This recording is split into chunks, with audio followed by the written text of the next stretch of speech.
Welcome to How to Talk to Kids About Anything with Dr. Robyn Silverman, a podcast loaded with practical tips, powerful scripts, personal stories, and simple steps to make even the toughest conversations easier. So get ready to get the information you need to make the impact you want from someone you trust, your friend, parenting expert, Dr. Robyn Silverman. Hello and welcome to How to Talk to Kids About Anything, where we give you the tips, scripts, stories, and steps to make even the toughest conversations easier. I'm so honored to be your host, Dr. Robyn Silverman, child and teen development specialist, author, and speaker, and most importantly, parent of two great kids who give me the opportunity to love, learn, and grow every single day, whether I want to or not. Believe me, I get it. It's not always easy. But as you know by now, we're in this together, and we have some great people helping us along the way. According to a Pew Research Center survey, 24% of teenagers are online almost constantly, so it's essential that they know how to handle themselves.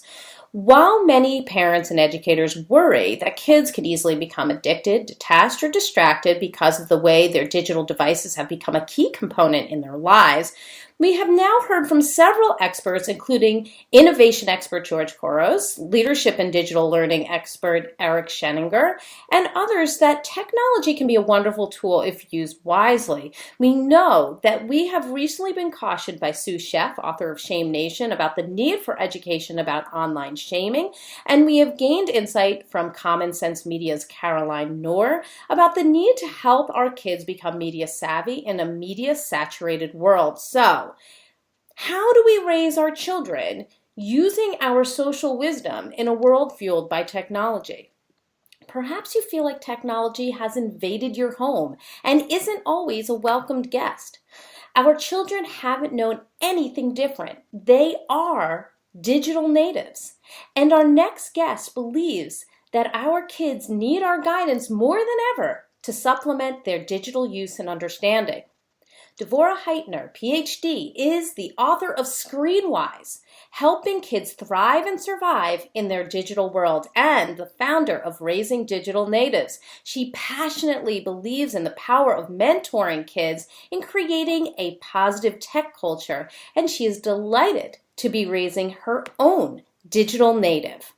We have so much to learn about media, about technology, about kids, and how we can help them become the digital natives that really are helping to fuel our world and make incredible strides in it.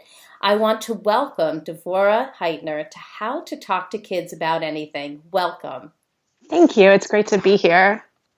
So before we get into the meat of the matter, if you can tell us, for those who haven't heard you speak or maybe read your book, can you just take a moment to tell us what gets you up in the morning and what made you so interested in technology and raising digital natives?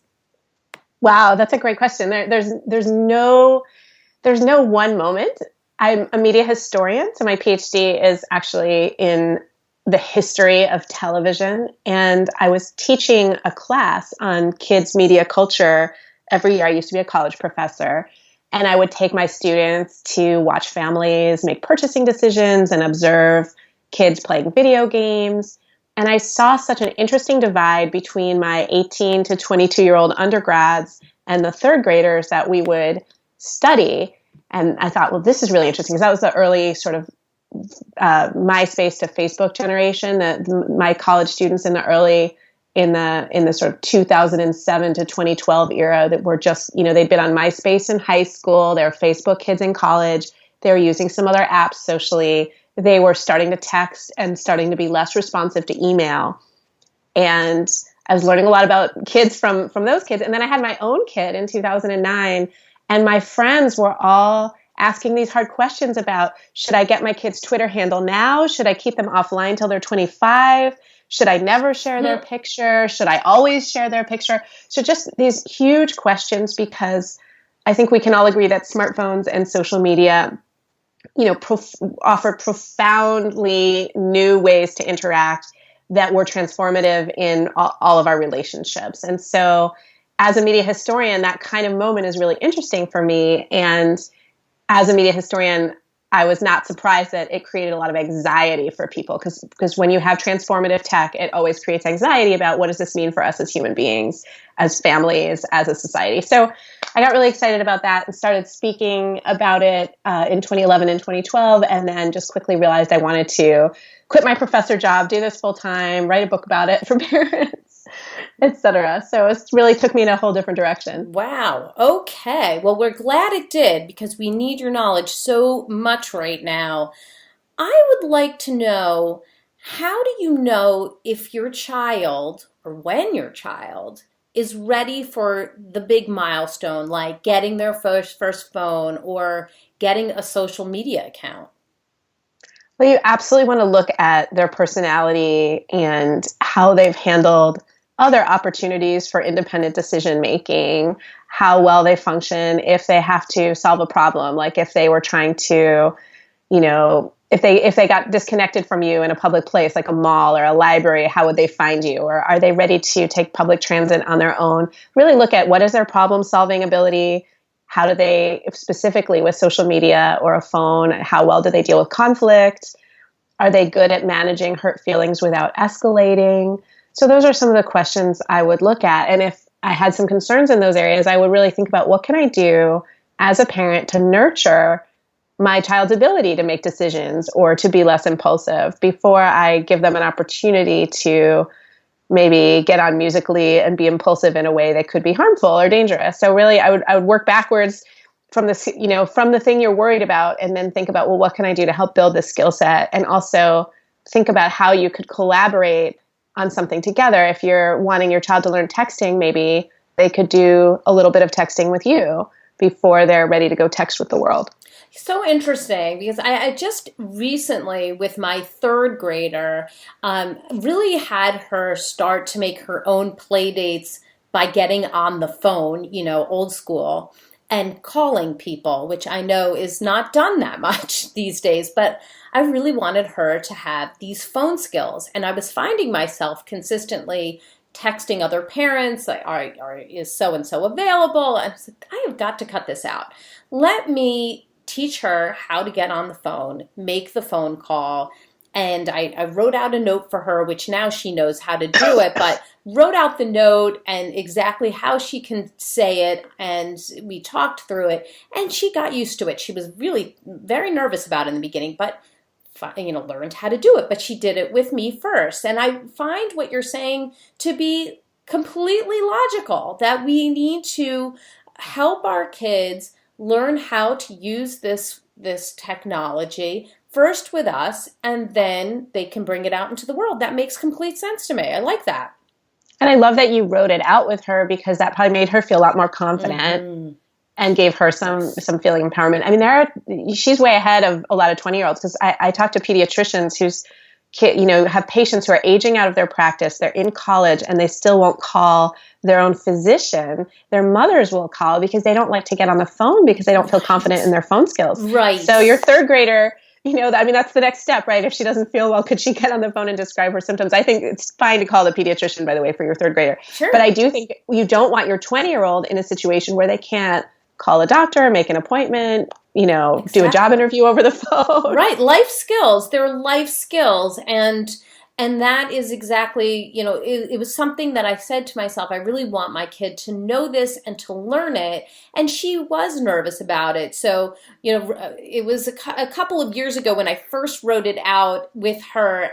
It was probably when she was in first grade, and she started doing it with her, one of her best friends.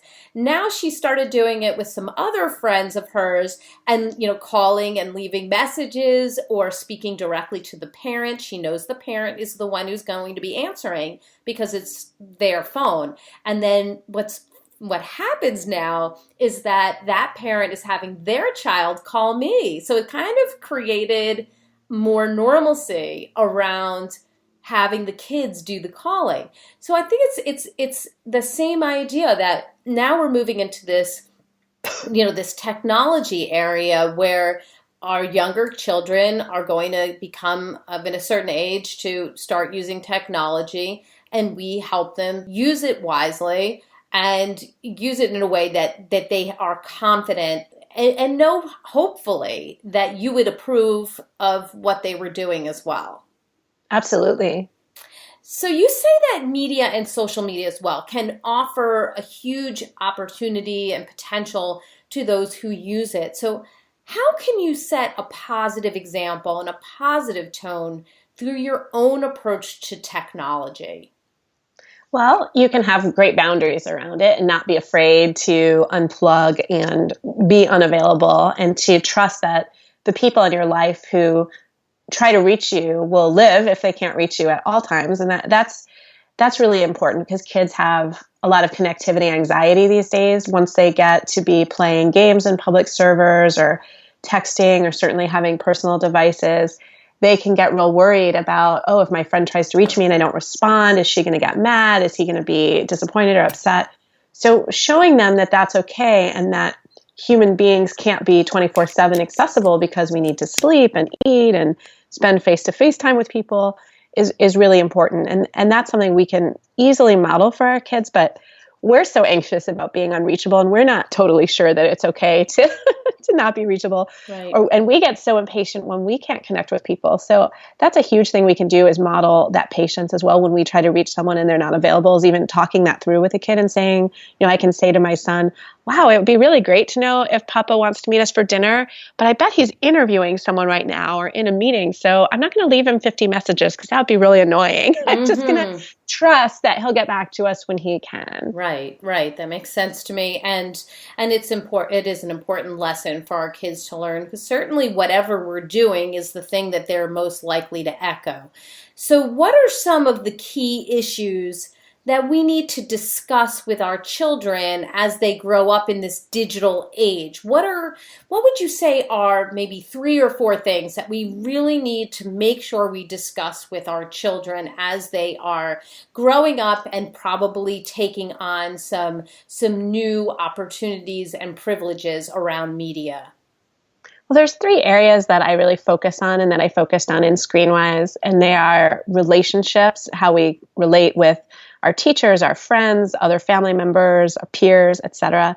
And then reputation, which is how people in the more general public might perceive us, how people would know things about us, our searchability. And then time management, which is how we think about when it's time to stop, whether it's playing Minecraft or texting or turning off Netflix to go to bed. And I think most families find that there's a challenge in at least one of these areas, but many of us have challenges in all 3. Most of us have some relationship challenges that come up via digital. They're not necessarily caused by digital, but we, our phones kind of hold our relationships up to the light. So we want to talk with kids about very simply just remembering that there's another human being on the other end of all these digital communications. So really to think about our tone, think about how something we text or comment on social media might be perceived, how it might be read, how a picture we share might be experienced by someone who wasn't there, or even someone who was there, how they might feel about us sharing that picture. So just making choices, always recollecting that these are other human beings that we're communicating with. That's really huge. And that solves a lot of problems right there. Just remembering that. And then also remembering that some things are too important to talk about in digital spaces. And so really maybe parents may want to brainstorm with kids about what are some topics that are so important or so heavy that we don't really text about them. We would call up, or even better yet, talk in person, for example. So, you just said something about that kind of piqued my interest, which is about knowing when it's time to get off. And I'm wondering, in a more even specific sense, like, how do you know when it's important for your child to maybe completely unplug, or is that not even an option these days?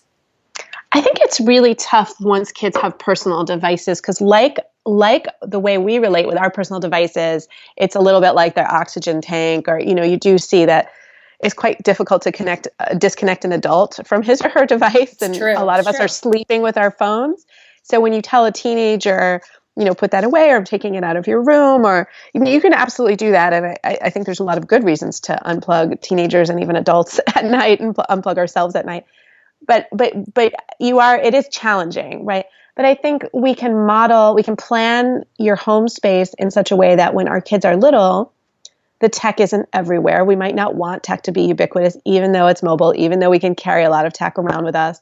So there's no obvious space in our home that's tech-free. We might decide that the kitchen or the dining room table is a tech-free space, or the bedroom, and that's a decision we can make. Right. And we can do things that reinforce that decision. We can decide that our kids are only using connected tech near us. Like for as little kids, you don't really want your kid very far away from you if they're YouTubing or Googling or using the connected tech, because it's so unpredictable. So if my kid's going to be far away from me in my home using tech, then I want him to be using a game or an app that's more closed, that's more of a walled garden. Knowing when to stop is not something most kids will get to on their own. Some kids will self-regulate and say, I've had enough TV or I've had enough Minecraft, but there are kids who would never go to sleep and, would never eat. So those kids are going to need some help planning to self-regulate, whether it's using an external control like an app, or setting a timer, or letting them know what time they need to be done by. Some people absolutely use router level controls and other things, but I would definitely encourage parents to not just give kids a hard limit if that's what you want to do, but also talk with kids about balance and why we want to do other things. And even get from kids what they think a good balance would be. Because a lot of kids at least would have an idea of what they think a balanced day or a weekend day or an evening would look like. So I wouldn't assume that your kids, have no sense of balance, but they may need help enforcing that. Right. Absolutely. Okay, so, I know that it's pretty important to have a time around the dinner table when there's no technology. I mean, when we were little, we made sure the TV was off. Now we have, at our own dinner table, we make sure that we don't have phones at the dinner table, which I think is really important. But everybody's going to have a different rule. Same thing with about the bedroom, like you were saying. In order to ensure that children get a good night's sleep, it could be very challenging to allow phones in their room, certainly after a certain time at night, because they may be more liable to look at their phone at 3 a.m. and then be up because something's happening or somebody said something. So I think people need to come up with their rules in their house. And I like the idea that you're talking about making sure that you strike that situation, that idea now when the children may be younger, so that when they're older, they think to themselves, well, of course we don't have the phone at the dinner table. We never have. Right. And it's a lot easier to do that if you haven't been texting and driving or texting during dinner when they're toddlers and 6-year-olds or whatever, because they are observing us. When I ask elementary school kids, I do workshops all over the country and kids will tell me these tales out of school, but their parents texting and driving. So when I ask parents, do you text and drive? Of course they say no, but their kids are telling a different story. So don't think that your kids don't see you. They right. do. They're absolutely seeing you. Right. Absolutely. You're absolutely right. Okay, so you talk in your book about monitoring versus mentoring. And as a mom of a digital native, what are some of the tips you can give us about making sure that we keep our kids safe while also ensuring that we're not disrespecting their privacy? Absolutely. Well, mentoring is a lot more work than monitoring, but it's also a lot more interesting and rewarding. You're going to get to know more about your kid's world. So asking your child to reflect on what they see, whether it's asking your 3rd grader, do you have any friends who get too angry when they lose in an online game, or asking your middle schooler, do you see boys versus girls behaving maybe differently in a group text or on social media? Getting them, in other words, to observe and share with you their perspective, their expertise, and treating them like their expertise is relevant is really, really helpful. It gets them talking, especially if you ask them more general questions as opposed to, how do you use these things? Asking them maybe, is there a celebrity whose online presence you admire? And then you can dive into that conversation and talk about, okay, so what do you admire about that person? Or if you want to use an app, how do you see other kids using that app? And what are some of the pitfalls? Like what could go wrong on that app? As much as possible, we want to be kind of collaborating and co-creating with our kids.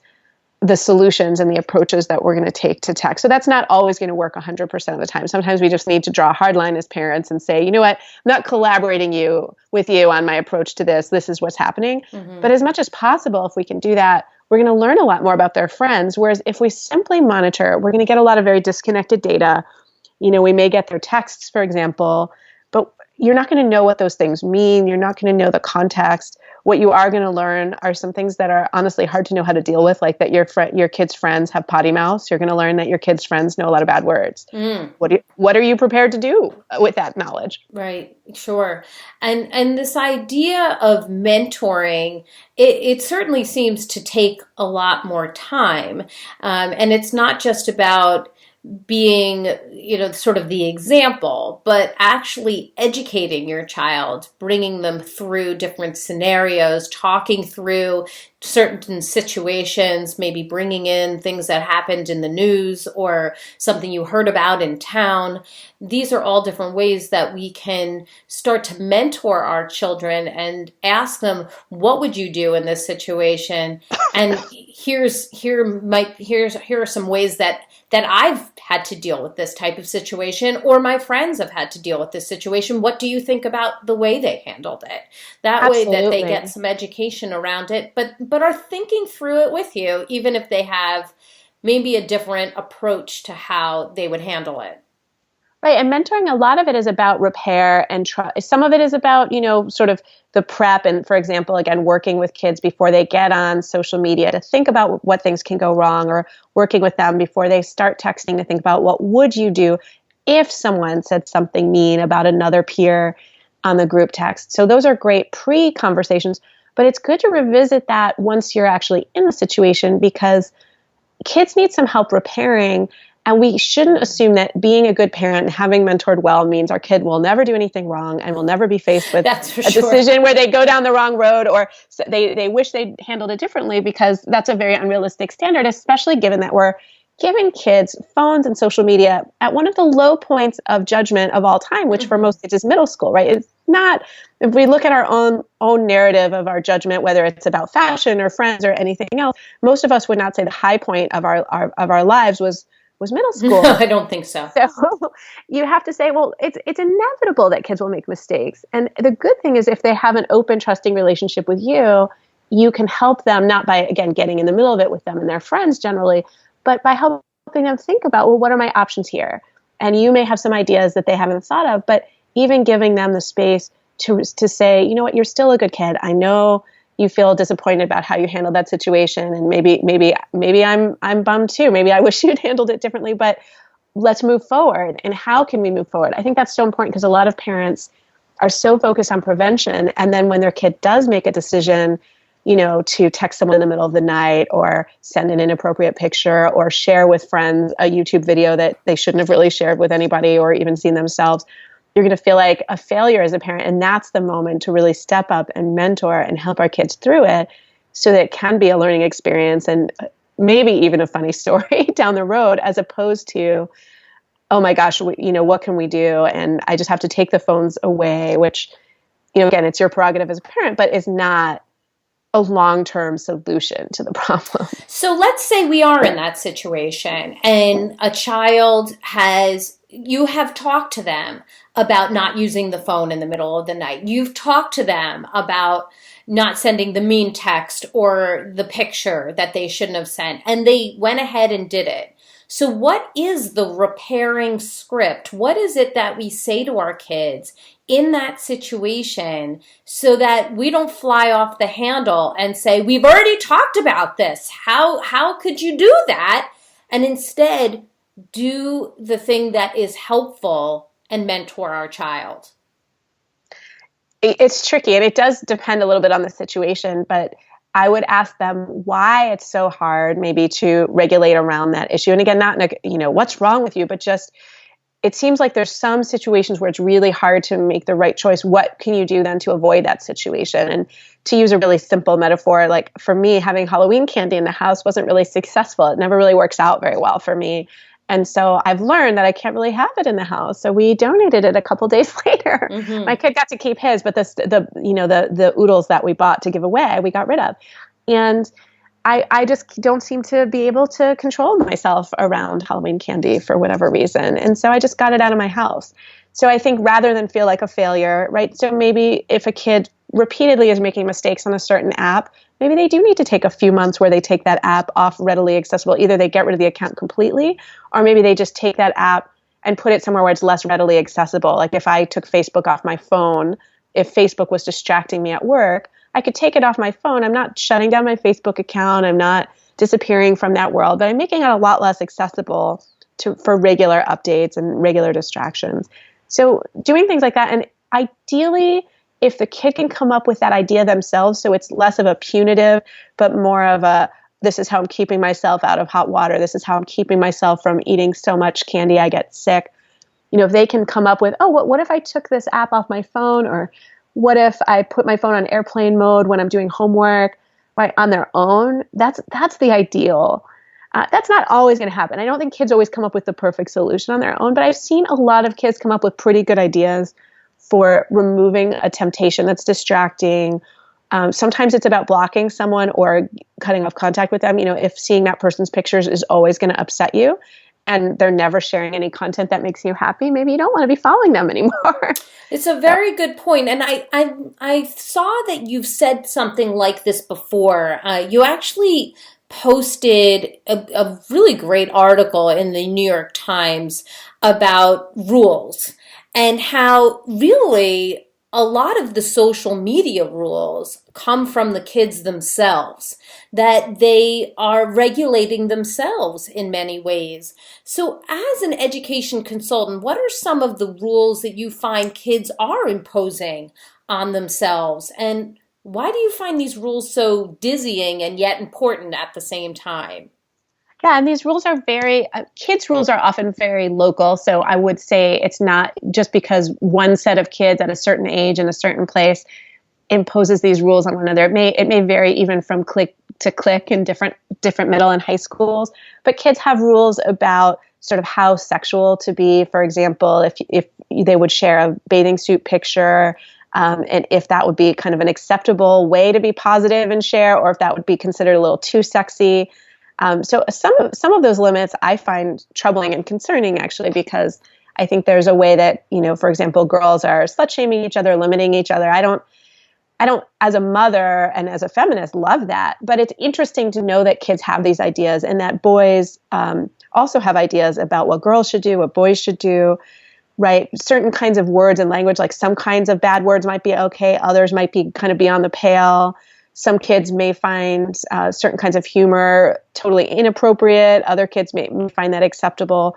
So the most important thing is to know what your kid perceives as the rules in their community. Another thing is bragging. Kids talked a lot about what kinds of pictures and posts would be kind of considered bragging or, you know, sort of too much. Right, and on I think vacation or it was their house. Yes. Yeah. As adults, we have that too, though. We see people posting and it can feel like too much. I mean, I ask myself that question as someone who has both a professional and a personal presence on social media. You know, if I get a really cool invitation to speak somewhere, you know, do I post that on my personal Facebook? How much is going to be annoying to like my sister or my cousins or, you know, other people are following me only to see cute pictures of my kid and don't really want the blow by blow of my career. You know, other people might have connected with me because of my career and don't want the cute pictures of my kids. So I think it's really tricky, and kids are trying to manage multiple people. They're trying to impress their friends, but also they know that their friends' parents may look at them. Their coach may be looking at their social media. So they're also trying to navigate that multiplicity. And I think we shouldn't be too harsh with kids when they get it wrong. They're quite harsh with one another. And I would also encourage your child to be less harshly critical of someone who may come across the wrong way, but instead try to be understanding, you know, and if it's a close friend, if they have advice for them or other things, that might be helpful. But I think we don't want to over-focus on kids, you know, keeping each other in line as much as kids protecting their own tender hearts. You know, if you have a friend who in the group text is making you feel bad every night, you absolutely have to talk with them or disconnect from them. I mean, those are the options, right? You can't continue to just go back to places that make you feel bad. I think it's really okay for kids to know that it's okay to not be part of everything. And if something is making you feel wretched, stand up for yourself. And whether that's by getting out of the conversation or confronting the person kind of depends on their relative importance to you. But I think it's okay for our kids to know that they don't have to just take it. So a lot of kids feel like they're really stuck in these conversations. Right, absolutely. So what would you do if you are in a situation where you have your own rules, but you find that your child goes over to other people's houses and they have different rules? So what is it that you can do about that? Is there something to do, or are we supposed to just leave it? I would, when your kids are little, if you know that there's a home that they're going to go to where, for example, there's completely unrestricted internet access and no supervision, say you have like a 5 or a 6-year-old or even an 8 or 9-year-old, and you're thinking, you know what, I'd really rather they didn't see porn yet. I know it's going to happen at some point, but not in 2nd grade. You might want to have that kid over to your house. I mean, if you know for a fact, and I mean, my kid has some friends where I know that there's a lot going on in that family's life, and there's not a lot of supervision, and that's what's going on, and there's unrestricted access to internet. I might say, well, see if that kid will come over here, or see if you can play outside, because I really don't want my kid just Googling it. And I think that's really important to me. Now, if you can have that conversation with the other family, that's tricky. And sometimes things will happen on your watch that you'll have to disclose to another family too. As kids get older, you can say to them, you know what, sweetie, I don't want you to play Grand Theft Auto, but I know your friend also has, Mario. Can you play that when you go over there? So you can hope that your kid will make the right choice, knowing that there's some peer pressure and decide, can I live with it? Maybe if your kid is 12, you don't want them maybe playing Grand Theft Auto, but you don't feel like you can't live with it. If it happened, you could move through that. But maybe you'd feel differently if your kid was 7. Sure. Yeah, no kidding. I think it's really important to just decide what's my bottom line, like what are the things I absolutely can't abide, and then knowing that your child and know your child. Some kids are very assertive and will set really great limits based on your family's values, even in another kid's house. Other kids are more shy or just less apt to assert themselves that way. And those kids it may be hard. If you can say to another parent something that's not, tech shaming, but something that's more like, oh, my kid's really sensitive to content, so could you make sure they don't watch movies because he'll have bad dreams? Yeah, even for sure. If you're thinking, why the heck are you letting 1st graders watch R-rated movies? You don't say that. You just kind of put it on you and your kid. Right. Right. No, good point. My daughter she gets terrible nightmares from movies, and so do I, to be honest. So yeah, I prefer not to watch them as well. Okay, so tech shaming, I've never even heard that term before. Tech shaming, that's like making sure that you're not saying mean things about the way other people use tech in their world. Is that what that is? Exactly. And actually, I'll call out my friend Alexandra Samuel, who writes really great stuff about both tech and efficiency and also tech and kids with special needs. So check her out on Twitter.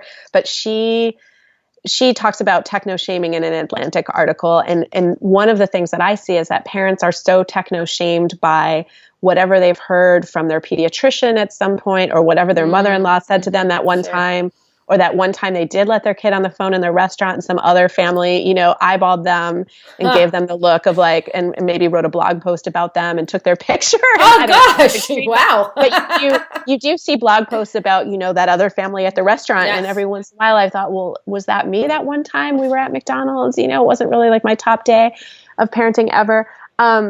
So I think when we techno-shame within communities and when we judge other people, we're shutting down the conversation. And then it's making it hard when our kids are all in the digital sandbox together. It makes it hard to reach out to the other 6th grade parents and say, hey, I know our kids are group texting, let's talk about the use of the B word for girls, or let's talk about, let's have a proactive conversation about, an issue that I think we can address, as opposed to, let me tell you why I think you're a bad person because blah, blah, blah, blah, blah. Like once you start judging, we are all going to have different philosophies, but I think that really shuts people down. And people who are very open about other challenges they're having with parenting get real shut down about screen time. And I think it's because of techno-shaming, because we're all supposed to pretend that our kids didn't have screen time. So, let me just say, my kid just had 5 days off of school in a cold climate, And he did a lot of, online gaming. I mean, and I had the cousins take him to a movie, and we did a lot of things as a family, and some of it was shared screen time. There's a lot of screen time going on in those 5 days off of school. And so I think, if we go by, you're a better parent if your kid has fewer minutes of connectivity.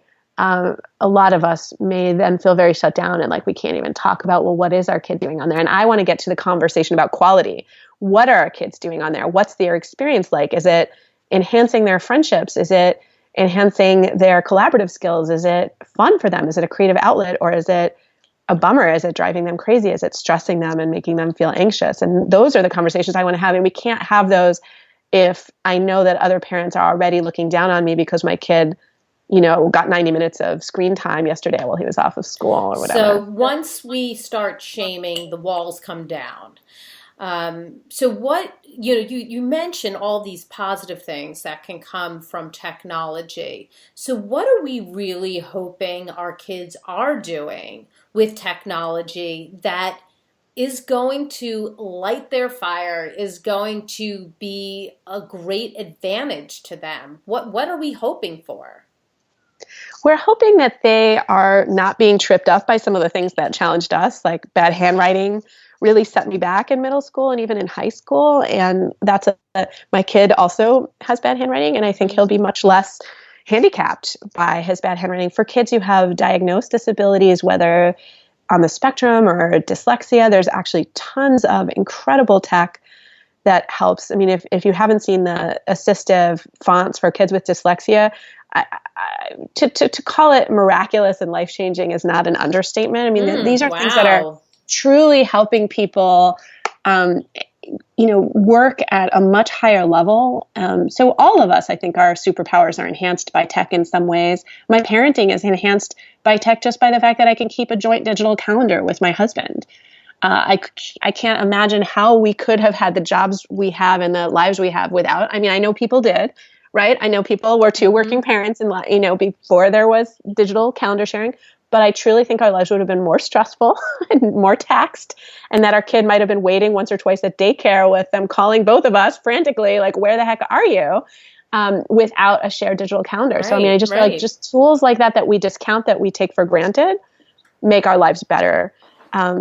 Can our kids be distracted? Can we all lose sleep to Netflix binges? Are there downsides? Absolutely.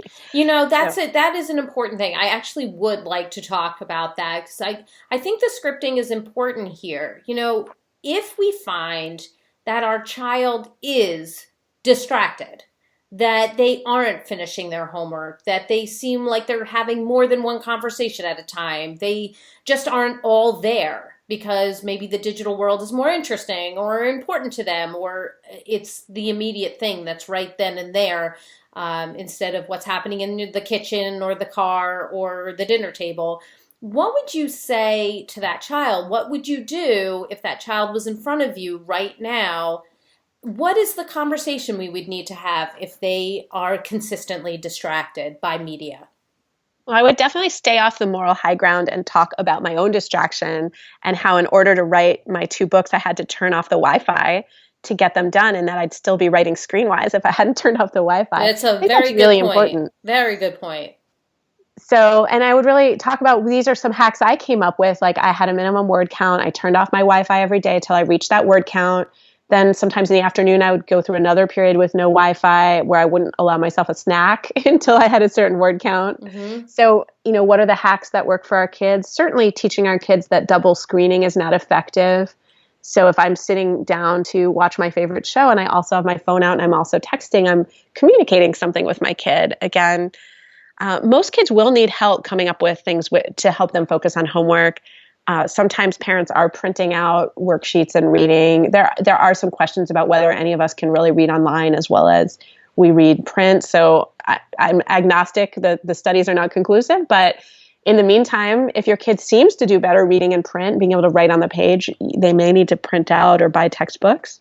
So that's something to look at with them. If they have multiple tabs open and they're toggling, they may believe that they're multitasking, but they probably are more like actually switching, and that's cognitively draining and tiring. So really talk to them too about what is a good brain break. For me, some yoga is a good brain break, some breathing. For them, it might be bouncing a ball or going outside and running around the block. But for most of us, toggling between different windows is not a good brain break. This is important to know, because it is something that we do ourselves often. And so it's not surprising that our children are also possibly having trouble in that same area. What about for the child? And this is, I think a fear for many children. You certainly talk about it in Screenwise. If a child seems like they're using tech to kind of escape, that they are detached a lot of the time, they seem like their friendships are not developing, or they're not maintaining the friendships they once had. If you can imagine that child sitting in front of you and you're concerned, what could you say to broach that topic and help cope with that situation? Well, I might actually ask the child if they would consider being in therapy. If I really thought, for example, that depression was a root cause, or social anxiety was a root cause of, especially a kid who, the kid who's more of an introvert but has the one or two good friends that they really enjoy is not the kid I'm worried about if they seem happy and that's been a long time situation. The kid who's actively pulling away from friends, or has kind of lost their friend group and hasn't found a new friend group, those kids I'm more concerned about. And if they are using tech to isolate, ongoing. And I would make sure that it's not just from you, because the kid who uses texting because they don't really want to deal with you, that may be a relationship issue with you. And to some degree, that also sounds like development in adolescence. Like, I'm not saying the kid who will never talk to you, that's maybe an issue, but the kid who wants some space from mom or dad is not necessarily in some kind of developmental trouble or emotional trouble. That's pretty typical as kids mature. But the kid who wants space from everyone, the kid who's not seeing anyone face to face, that's concerning. And so, would they consider doing therapy? Would they consider, joining a youth group and doing that unplugged? Getting into a new social space that gives them a new opportunity. I would, again, give them as many options as possible. I had one mom who was very concerned. Her kid wrote fan fiction all the time, which I think kids writing fan fiction is great and it's part of a community. But she felt like I was really taking over, and this kid's fan fiction community was her whole life. And so she made a plan with her daughter where she had to do a couple of things that were totally unplugged, like take a dance class and I think be part of like her synagogue youth group, and to kind of balance out some of the fan time. Right, so right. She some kind of balance. Outrule the fan time because she felt like there was some of it that was positive, but that just she felt like it was taking over. But she was open with her daughter too that she was worried that this was taking over, and she needed to see her kids show her some evidence that she had some other aspects of her life. Good point. And I think it's important for kids to realize that we're here because we care and we want to know about that world. But it's also a message to parents to say, show an interest in that world, even if you don't understand it. Maybe the question is, let me in, show me what it is that you're doing so that I understand it more.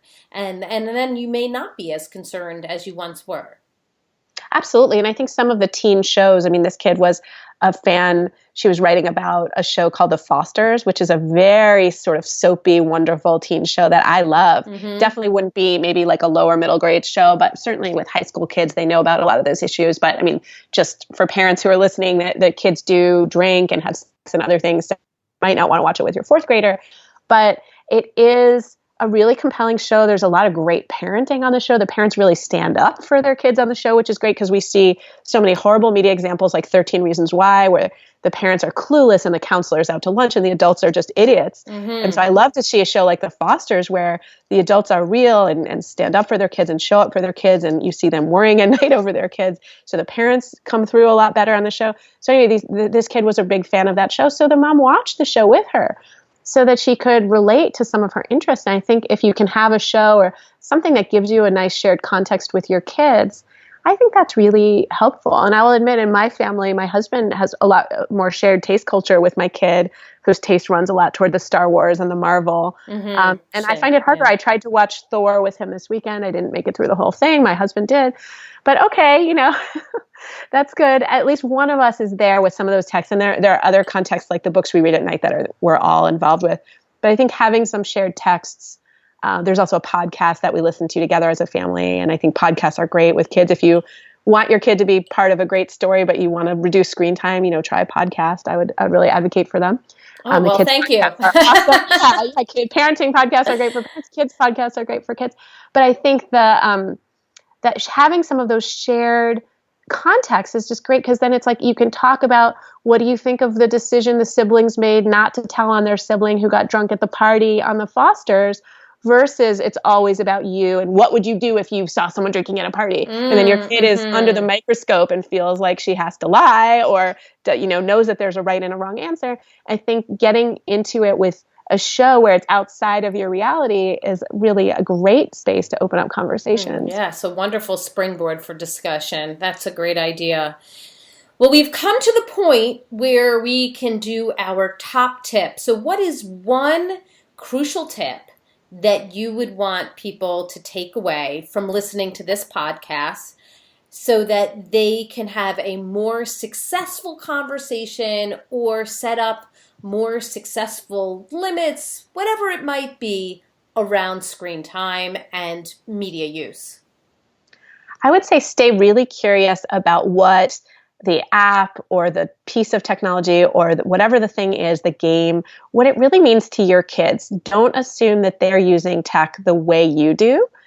Just really get curious about, well, what's really happening in Minecraft, or what's really happening on the group text? What are you really excited about that's there? And that will help you understand why it's so compelling for your child, and also help you understand what some of the risks and challenges can be, as opposed to, I think, when we assume that we know, it's a little trickier to make rules that actually make sense. Mm-hmm. And also many of us, and me included, as parents can certainly parent with those fears in mind. Oh my goodness, my child's going to become distracted. They're going to become, completely absorbed. They're going to, fall into this tech hole and never come out.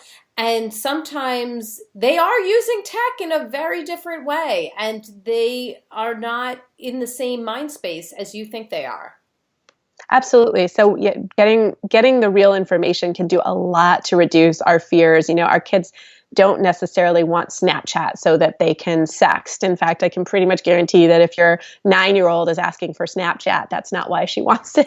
Right. That's not to say you necessarily are going to say yes or no, but it's just good to sort of think about, from a more reality-based perspective, what they're actually asking for. Exactly.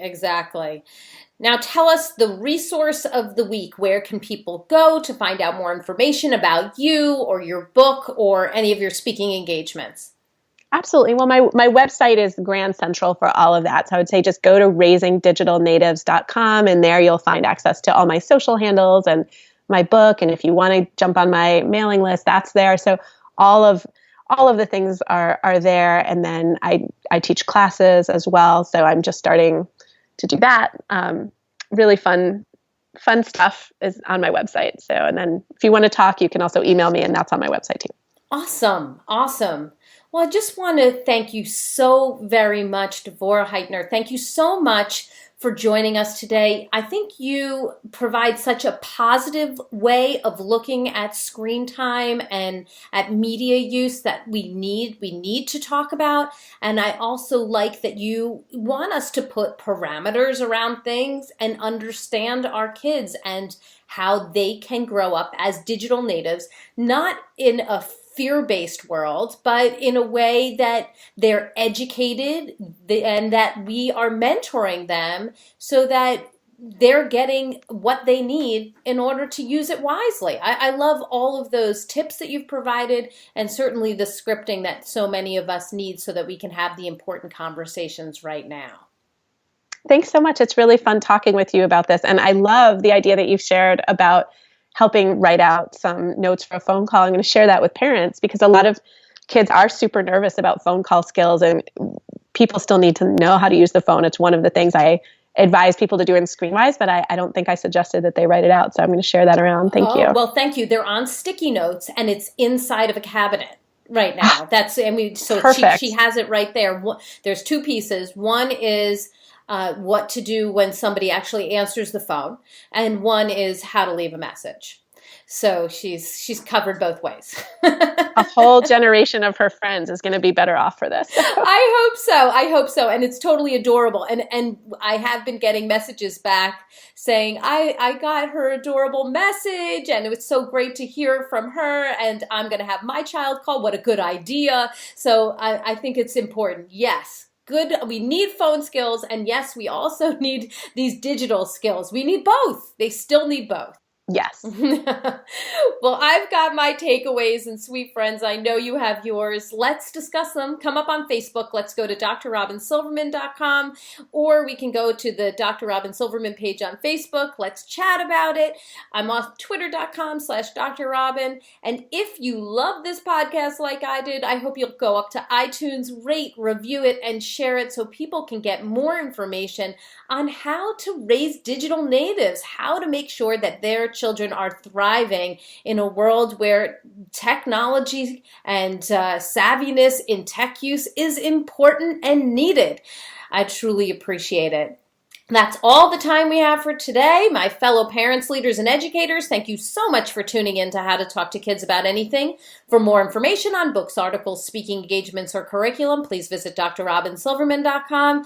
There's some great podcasts up there. Show notes are up there. And I look forward to weathering the storms and enjoying the sunny side of life together. And please remember, even on the days when you fall short, perhaps you haven't had these conversations. Your kid's already got the phone. He's already got the iPad, whatever. You've got this, no problem. You've got the information you need. I know it's not always easy, but never forget there's always tomorrow. Parenting, it's the ultimate do-over.